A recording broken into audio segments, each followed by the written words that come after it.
The mahogany doors of Miller Industries' main conference room swung open as I walked in, my heels clicking against the marble floor. The board members barely glanced up, they never did. To them, I was just Sophie Miller, the founder's youngest daughter. The one who played at business while my stepbrother James ran the company. Coffee. Black, 2 sugars, James called out without looking up from his papers. And make sure it's hot this time. I straightened my Armani suit, not that they'd notice, and took my seat at the far end of the table. Actually, I said evenly, I'm here for the board meeting. My stepmother Catherine's perfectly plucked eyebrows rose. Sophie, dear, this is an executive board meeting. Perhaps you misunderstood the memo. No misunderstanding, I replied, opening my laptop. As majority shareholder, I have every right to be here. That got their attention. James finally looked up from his financial reports, his confident smirk faltering. Majority shareholder? That's impossible. Father controls 51% of the shares. Controlled, I corrected quietly. Past tense.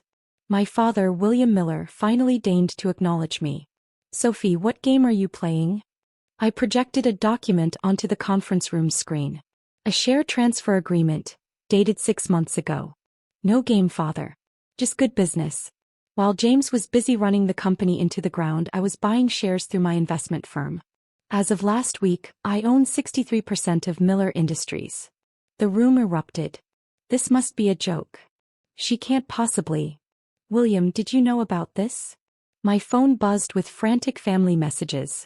Cousin Thomas, tell me this is a mistake.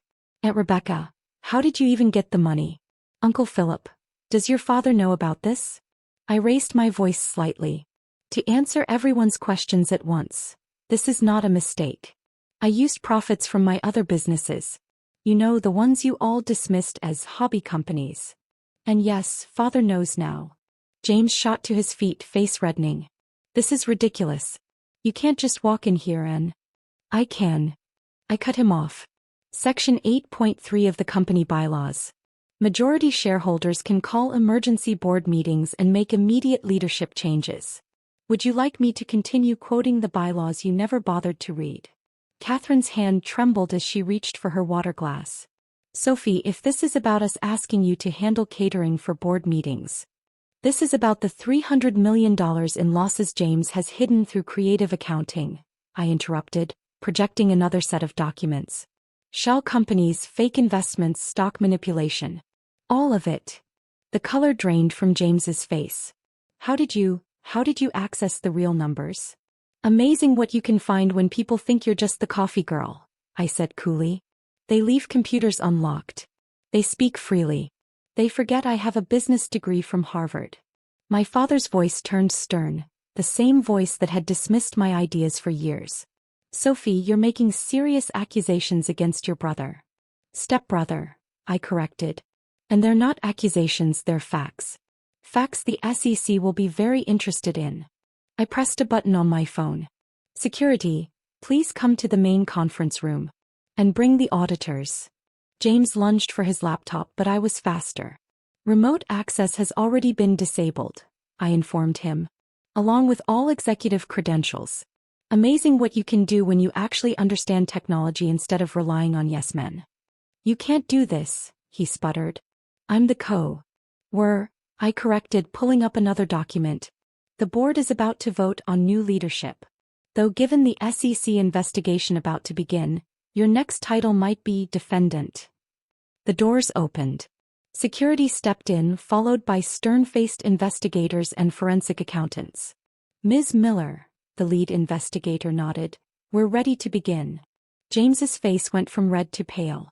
You're working with the SEC? Have been for months, I confirmed. Those weekend charity events I organized? Perfect cover for meetings with investigators. You all thought I was just playing party planner. Another buzz from my phone. Cousin Sarah. Oh me, what's happening? Uncle George. The SEC? What did you do? Aunt Margaret. What about our shares? Your shares are safe, I announced to the room. Well, as safe as they can be, considering how much value James has already destroyed. But don't worry. I have a recovery plan. One that doesn't involve offshore shell companies. The accountants began setting up while security collected devices. This is a mistake. My father tried one last time. Sophie, we're family. Family. I laughed. Like when you made me serve coffee to my younger cousins during board meetings. Or when James said I should stick to women's work instead of finance. My phone lit up again with a breaking news alert. Breaking, Miller Industries under SEC investigation. Emergency leadership change expected. The room fell silent as the weight of it all sank in. Let's review the last 3 years, I continued, pulling up more documents. Project Phoenix. $100 million investment in a tech startup that mysteriously vanished. Care to explain that, James? That was a legitimate business loss, he muttered weakly. Really? Because the money trail leads straight to a shell company in the Caymans. Your shell company. And then there's the Richardson merger. Reported cost, $50 million. Actual cost, $75. The difference. I looked around the table. Conveniently hidden offshore. The board shifted uneasily. Facts, I corrected, nodding toward the investigators. All documented. All verified. Would you like to see the evidence I've collected while serving your coffee these past 3 years? Catherine stood abruptly, her designer suit now looking like fragile armor. This is absurd. You can't possibly understand these complex business matters. Harvard MBA summa cum laude, I interrupted. Plus a master's in financial forensics.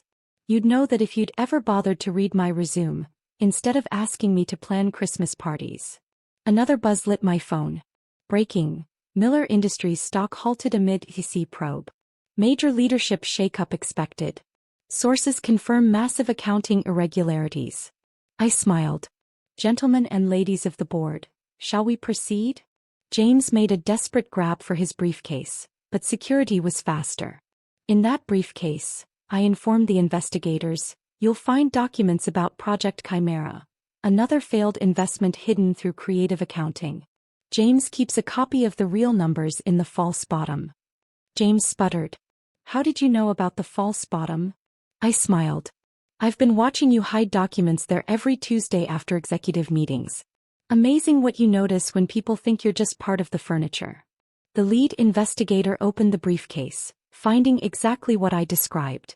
James slumped in his chair, defeated. Now, I continued smoothly, let's discuss the company's future. First order of business. Accepting James's resignation effective immediately. You can't force me to resign, he said, though his voice lacked conviction. Actually, I can. Section 10.4 of the company bylaws. Majority shareholders can remove executives for cause. Would you prefer I list all the causes or move straight to the criminal charges? The room fell silent. Security began escorting non-essential personnel out, while the board members sat frozen, watching their comfortable world collapse. For those wondering about your positions, I announced, the board will be restructured.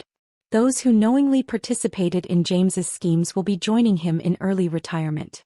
Those who were merely negligent, I let my eyes rest on each face, will have one chance to prove their value to the new management. My father finally found his voice. The investors, the major shareholders, have already been briefed, I finished for him. While you laughed at my little investment club, I was building relationships with institutional investors. They're fully behind the leadership change. I projected another document, a letter of support signed by our largest institutional shareholders. You'll know, my assistant called from the doorway, the press is gathering in the lobby. They're requesting a statement about the SEC investigation. James jerked upright. The press? You invited the press. No, James. Your creative accounting invited the press. I just made sure they knew where to find the story. I turned to my assistant. Tell them we'll have a full statement in an hour. Make sure they receive copies of the preliminary audit findings. Catherine's manicured hands trembled as she reached for her designer bag. This will destroy the family name. The family name? I laughed. The same name you used to justify excluding me from real business discussions? The name James hid behind while embezzling millions? That name needs some destruction. My phone buzzed with more family messages. Cousin David, are our shares worthless now? Uncle Henry, what have you done to our legacy? Aunt Patricia, how could you betray family like this? Interesting, I said, reading them aloud. None of you worried about betraying family when you relegated me to serving coffee, or when James bought his third vacation home with company funds while cutting employee benefits. The forensic accountants boxed up documents and hard drives. One approached with a preliminary report. Ms. Miller, we've already found evidence of at least $400 million in misappropriated funds. James went pale. My father gripped his armrests so tightly his knuckles turned white. Thank you, I said, taking the report. Please ensure the SEC gets copies immediately. I faced the room. Now, shall we discuss the restructuring plan, or would anyone else like to explain these numbers first? The doors opened. Security escorted in the remaining board members. Mr. Harrison, the chairman, who had quietly supported my investigation, nodded respectfully. Ms. Miller, he announced formally, the board has unanimously approved your appointment as CO, effective immediately. James collapsed into his chair, his perfect world crumbling. The board, our board. Dad, you're the chairman emeritus. Stop this. My father stared at the damning financials on the screen, then at the board members. The truth was finally sinking in. You all knew about this, he demanded. We've been watching Sophie's progress for years, Mr. Harrison replied. While James was hiding losses, she was building a reputation in the financial world under her professional name. Catherine clutched her bag. What professional name? I smiled. Sarah Maxwell. The same Sarah Maxwell named Financial Times CEO of the Year last month. The same Sarah Maxwell James quoted in his presentation earlier about innovative business strategies. Gasps echoed around the room. That's impossible, my stepmother whispered. Sophie, Sarah Maxwell is the youngest woman to build a billion-dollar investment empire. I finished for her. The one who turned around failing companies like Preston Global and Tech Fusion. Yes, that's me.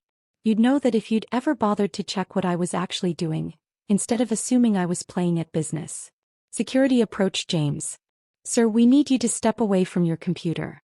SEC protocols require immediate securing of executive devices. This is our company. James protested weakly. Our family's legacy. And I'm family, I reminded him. The one you dismissed. The one you said would never understand real business. The next hour was a blur. SEC investigators began their audit. Security escorted James and his team out. The board approved sweeping leadership changes. My family sat in stunned silence, watching their hierarchy collapse. My phone buzzed with urgent media requests. Wall Street Journal. Exclusive interview with the new CEO. Bloomberg. Comment on the SEC investigation. CNBC. Live interview request for market opening. Before we conclude, I told the room, let's be clear about what happens next. The company stays in the family, just under different management. Proper management. And us, my stepmother asked quietly. You'll retain your shares. Minus voting rights until the SEC investigation concludes. Dividends will continue, though they'll be smaller once we start reporting real numbers instead of James's fantasy accounting. As James was escorted out, he turned back bitterly. The coffee runs. We made you do coffee runs. Yes, I said, settling into his former chair. And while you congratulated yourselves in this boardroom, I built an empire that could buy your company 3 times over. Funny how life works, isn't it? Through the window, I watched their luxury cars disappear from the building that would soon bear a new name. My phone rang. The Forbes editor I'd been working with. Ready for your cover story? We're thinking, from coffee runs to corner office, how Sophie Miller built an empire while serving espresso. I looked around the boardroom that had dismissed me for years. Now mine, along with everything else. Perfect, I replied. But let's do the photo shoot in the break room. Next to the coffee machine where they always said I belonged. A market alert flashed on my phone. Miller Industries stock to resume trading under new leadership. Analysts predict 50% jump on opening. I smiled, remembering all the board meetings I spent serving coffee while memorizing spreadsheets and recording conversations. Turns out the best seat in the house was behind the coffee cart. They just didn't know it. One more thing, I told my assistant. Send a memo to all employees. First order of business under new management. The break room staff gets a raise. After all, some of the best business lessons happen while serving coffee. The sun set over the city skyline as I stood in my new office, James's old corner suite. On my desk sat a single coffee cup, a reminder of where I started and how far I'd come. Tomorrow the business world would wake up to a new Miller Industries, one run by the coffee girl they should have taken seriously.